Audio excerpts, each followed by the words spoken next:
दोस्तों नमस्कार। फारस की खाड़ी जहां जंग छिड़ी हुई थी, जिसने दुनिया को प्रभावित कर रखा था, जिस खाड़ी में जंग के चलते दुनिया में आर्थिक तूफान आ चुका था, आखिरकार अमेरिका और ईरान के बीच उस जंग का समझौता हो चुका है। बातचीत की मध्यस्थता कर रहे पाकिस्तान के प्रधानमंत्री शहबाज शरीफ ने एक बयान जारी करके शुरुआत में इसकी जानकारी दी। वहीं अमेरिकी राष्ट्रपति डोनाल्ड ट्रंप ने ट्रुथ सोशल पर एक पोस्ट में ईरान के साथ समझौते पर पहुंचने की बात कही है। ईरान के उप विदेश मंत्री ने समझौते की दहलीज तक पहुंचने की पुष्टि कर दी। ब्रिटेन, फ्रांस, जर्मनी, इटली के नेताओं ने एक संयुक्त बयान में कहा कि वे अमेरिका, ईरान और क्षेत्रीय साझेदारों के साथ मिलकर इस मौके का सदुपयोग करने के लिए काम करेंगे। ई फोर्स ग्रुप जो है, उन्होंने कहा, हम इस कूटनीतिक सफलता के लिए अमेरिका, ईरानी सरकार और इसमें शामिल सभी पक्षों, जिसमें पाकिस्तान, कतर और अन्य सभी मध्यस्थ शामिल हैं, उनको बधाई देते हैं। दरअसल इस समझौते के ऐलान के बाद से अब दुनिया भर में ये चर्चा शुरू हो चुकी है कि स्ट्रेट ऑफ हॉर्मुज कब खुलेगा और कब वहां से आवाजाही स्मूथ तरीके से चलती हुई नजर आएगी। इसके बारे में भी इस रिपोर्ट में बताऊंगा, लेकिन पहले आपको जानकारी देते हैं किन किन नेताओं की क्या प्रतिक्रिया सामने आई।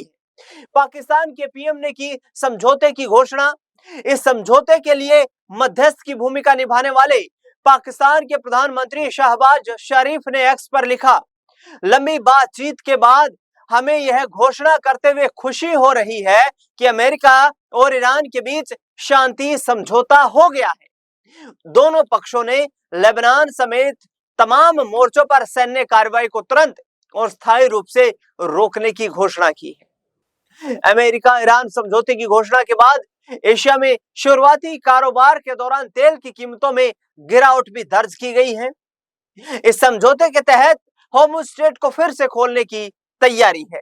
इस बीच फ्रांस के राष्ट्रपति इमैनुअल मैक्रोन ने कहा कि इस सप्ताह फ्रांस के एवियन शहर में हो रही G7 नेताओं की बैठक में अमेरिका ईरान समझौते के हिस्से के रूप में हॉर्मुज स्ट्रेट को लंबे समय के लिए खोले रखने पर चर्चा की जाएगी। वहीं ईरानी सरकार ने सहमति जताई है। ईरान के उप विदेश मंत्री का कहना है कि कतर के मध्यस्थों ने तेहरान में अमेरिका और ईरान के बीच एक draft memorandum of understanding MOU पर सहमति बनाने के लिए करीब 14 से 15 घंटे तक लंबी बातचीत की। उप विदेश मंत्री काजिम गरीबाबादी ने कहा कि अंतिम समझौते पर बातचीत 60 दिनों की अवधि में होगी।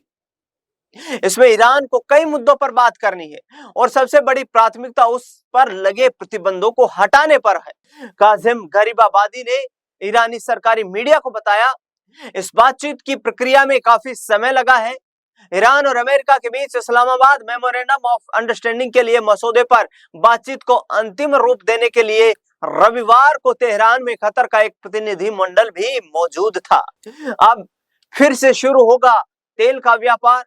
पाकिस्तान के प्रधानमंत्री शहबाज शरीफ ने कहा कि अमेरिका और ईरान के बीच एक शांति समझौता हो गया है, जिससे लेबनान समेत सभी मोर्चों पर सैन्य अभियान समाप्त हो जाएंगे।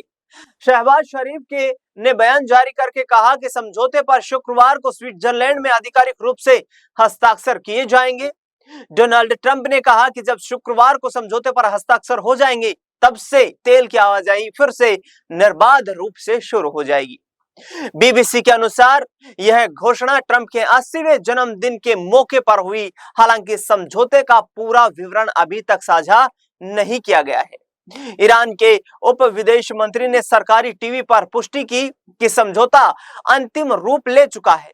वहीं देश के शीर्ष सैन्य नेतृत्व ने इसे ईरान की एक बड़ी जीत बताया है। अमेरिका और इजराइल ने 28 फरवरी को ईरान पर हमले शुरू किए थे। शुरुआती हमलों में ही ईरान के कई शीर्ष नेता मारे गए थे। इसके बाद ईरान ने खाड़ी क्षेत्र में अमेरिका के ठिकानों और इसराइल पर हमले किए। इसके साथ ही ईरान ने तेल और गैस की सप्लाई के अहम समुद्री मार्ग स्ट्रेट ऑफ हॉर्मुज को बंद कर दिया था। हॉर्मुज स्ट्रेट के बंद होने से दुनिया भर में तेल और गैस की सप्लाई पर असर पड़ा और इससे ऊर्जा की कीमतें बहुत अधिक बढ़ गई, जिसके बाद वैश्विक स्तर पर एनर्जी क्राइसिस देखने को मिला। अब टोल मुक्त रहेगा straight of Hormuz, Donald Trump ने दावा कर दिया है। अमेरिकी राष्ट्रपति डोनाल्ड ट्रंप ने रविवार को न्यूयॉर्क टाइम्स को दिए एक इंटरव्यू में कहा कि ईरान के साथ जो समझौता सुनिश्चित करता हुआ है, यह सुनिश्चित करता है कि हॉर्मुज स्ट्रेट स्थायी रूप से टोल मुक्त रहेगा।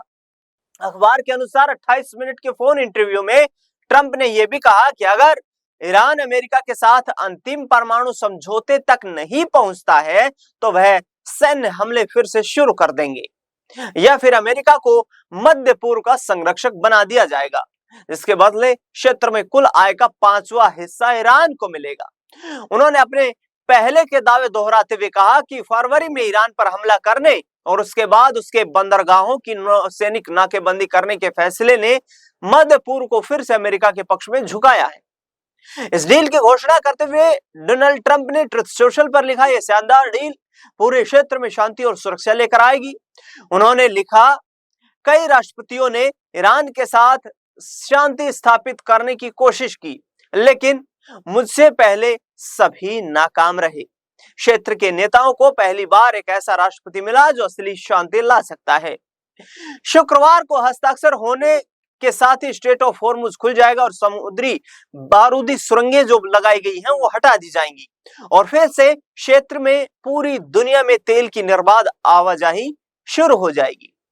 ईरानी सरकारी मीडिया ने समझौते के बारे में भी बताया है।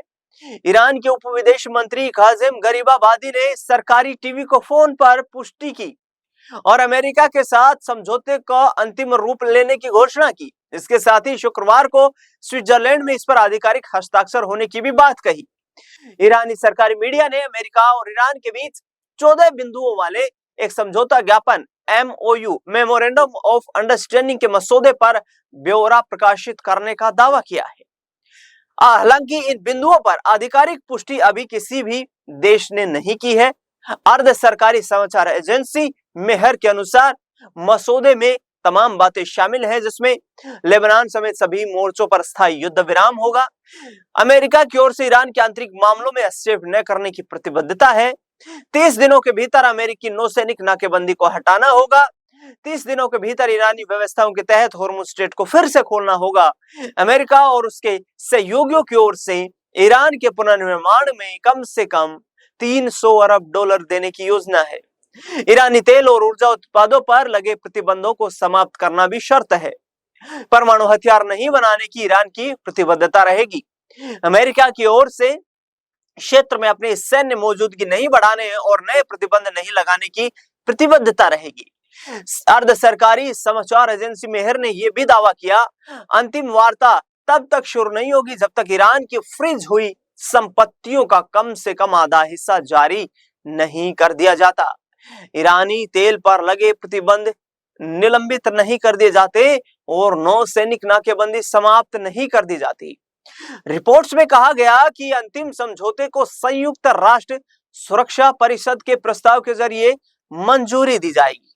अब आपको बताते हैं इस ईरान और अमेरिका के बीच हुए शांति समझौते की 10 बड़ी बातें, जिसके माध्यम से दुनिया भर में शांति की एक और नई राह यहां पर दिखाई दे रही है। शांति समझौते की क्या है वो 10 बड़ी बातें, जिसमें अमेरिका और ईरान के बीच शांति समझौते पर सहमति बनी है। अमेरिकी राष्ट्रपति डोनाल्ड ट्रंप और ईरान की ओर से इसकी पुष्टि की गई है। डील पर स्विट्जरलैंड में औपचारिक हस्ताक्षर किए जाएंगे। इसमें अमेरिका के उप राष्ट्रपति जेडी वेंस और ईरान के विदेश मंत्री अब्बास अरागची और गालिबफ शामिल होंगे। दोनों देश सैन्य अभियानों पर फौरन रोक लगाएंगे। समझौते में लेबनान से जुड़े संघर्ष को खत्म करने का प्रस्ताव भी शामिल है। अमेरिका और ईरान के बीच शांति समझौते को कराने में पाकिस्तान ने मध्यस्थ होने की भूमिका निभाई। पाकिस्तान के प्रधानमंत्री शहबाज शरीफ ने एक्स पर पोस्ट कर पीस डील की घोषणा की। 60 दिनों के सीजफायर के दौरान समझौते पर दोनों देशों के बीच बातचीत होगी। इसमें ईरान पर लगे प्रतिबंधों को हटाने, फ्रीज फंड को रिलीज करने से लेकर परमाणु कार्यक्रम से जुड़े मुद्दों पर अहम चर्चा होगी। जब तक फाइनल समझौता लागू नहीं हो जाता, अस्थायी व्यवस्थाएं लगातार लागू रहेंगी। यूएस ईरान पीस डील होने के साथ ही हॉर्मुज स्ट्रेट के खुलने का रास्ता साफ हो गया है।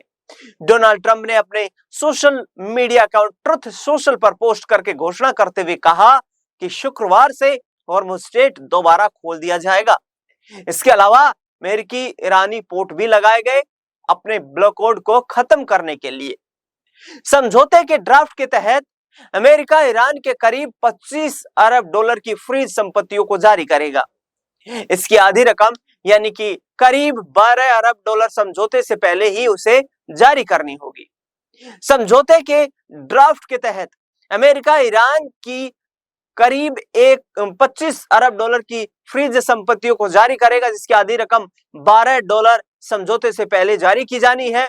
ईरान परमाणु हथियार विकसित न करने और यूरेनियम संवर्धन कार्यक्रम का विस्तार न करने का भी भरोसा देगा। पश्चिमी एशिया में जारी संघर्ष खत्म होने और हॉर्मुज़ स्ट्रेट खुलने से वैश्विक ऊर्जा बाजार को बड़ी राहत मिलेगी। हॉर्मुज़ से तेल और एलपीजी की बड़ी मात्रा में सप्लाई होती है। ईरान के इसको बंद करने से ऊर्जा की सप्लाई वैश्विक स्तर पर बाधित हुई और कीमतों में भी इजाफा हुआ था। अमेरिका और ईरान के बीच हुए इस समझौते में इस्राएल औपचारिक रूप से पक्षकार नहीं है। इस्राएल में अमेरिकी ईरान युद्ध विराम समझौते को लेकर असंतोष है। इस्राएल के प्रधानमंत्री बेंजामिन नेतन्याहू ने केवल इतना कहा कि ईरान को परमाणु हथियार हासिल नहीं करने दिए जाएंगे। विपक्षी नेताओं ने इसे इस्राएल की विदेश और सुरक्षा नीति को एक बड़ी विफलता बताया है। तो देखना बेहद दिलचस्प रहेगा कि यह समझौता सिर्फ अमेरिका कर रहा है या फिर वो इस्राएल को भी इसमें कन्विंस करने में कामयाब हो पाएगा। इस खास रिपोर्ट को लेकर के आपकी क्या राय प्रतिक्रिया है, कमेंट बॉक्स में बताना बिल्कुल ना भूलें। फिलहाल के लिए इतना ही। देश दुनिया से जुड़ी बड़ी खबरों के लिए लगातार बने रहे हमारे साथ। धन्यवाद।